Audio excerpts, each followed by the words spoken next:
Programang ito ay rated SPG. Striktong patnubay at gabay ng magulang ang kailangan. Maaaring may masiselang tema, lengguwahe, karahasan, sexual, horror o droga na hindi angkop sa mga bata. Mga kapamilya, narito ang mga pinakamainit na tagpo sa FPJ's Batang Quiapo. Desidido na si Tanggol na hanapin si Ramon. Kaya muli silang nag-usap-usap kung paano nila mahanap at matatagpuan si Ramon Montenegro. Iminungkahi naman ng isa sa kanyang mga kaibigan na kausapin at itanong na lang sa kanyang nanay Tess kung nasaan matatagpuan si Ramon Montenegro. Ngunit tumanggi si Tanggol dahil masama pa rin ang kanyang loob sa kanyang inang si Marites. Tila may plano na nga si Tanggol kung paano mahanap si Ramon at ito ay sa tulong ni General Pacheco.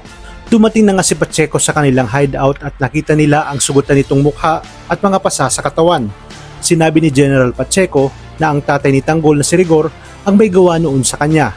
Sinabi naman ni Tanggol na naipaghiganti na di umano ni Tanggol si General Pacheco kay Rigor sa mga ginawa nito sa kanya.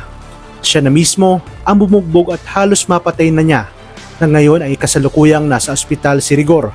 Nagulat at natuwa naman si Pacheco sa ginawa ni Tanggol kay Rigor at ngayon handa na si Tanggol para itanong kay General Pacheco at humingi ng impormasyon tungkol kay Ramon Montenegro. Dito gulat na gulat si Pacheco kung bakit biglang naging interesado si Tanggol kay Ramon. Kaya naman inamin na ni Tanggol na hindi niya totoong ama si Rigor at kaya ganoon na lamang ito kalupit sa kanya at ngayong alam niya na si Ramon Montenegro pala ang kanyang ama.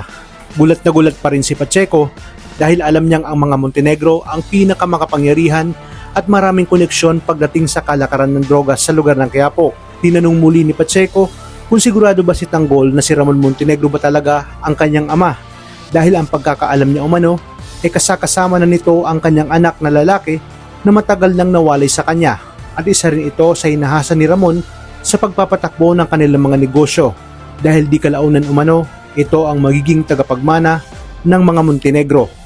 Ang tinutukoy ni General Ribas ay si David na isang impostor. Wika ni Tanggol na ang kanyang nanay Tess mismo ang nagsabi sa kanya. Kaya naman sinabi ni Pacheco na kung totoo ang sinasabi ni Tanggol na si Ramon nga ang kanyang ama, ibig sabihin isang impostor at nagpapanggap lang ang kinikilalang anak ni Ramon. At yun umano ang dapat na alamin at kilalanin ni Tanggol. Ano kaya ang gagawin ni Tanggol kapag nalaman niyang si David pala ang nagpapanggap na anak ni Ramon na siyang nagnakaw ng kanyang tunay na pagkatao? Talagang kapanapanabik ang mga susunod na tagpo sa teleseryeng ito. Kaya naman tuloy-tuloy ang pagsubaybay. Maraming salamat sa inyong panonood at pagpalain tayong lahat, kapamilya.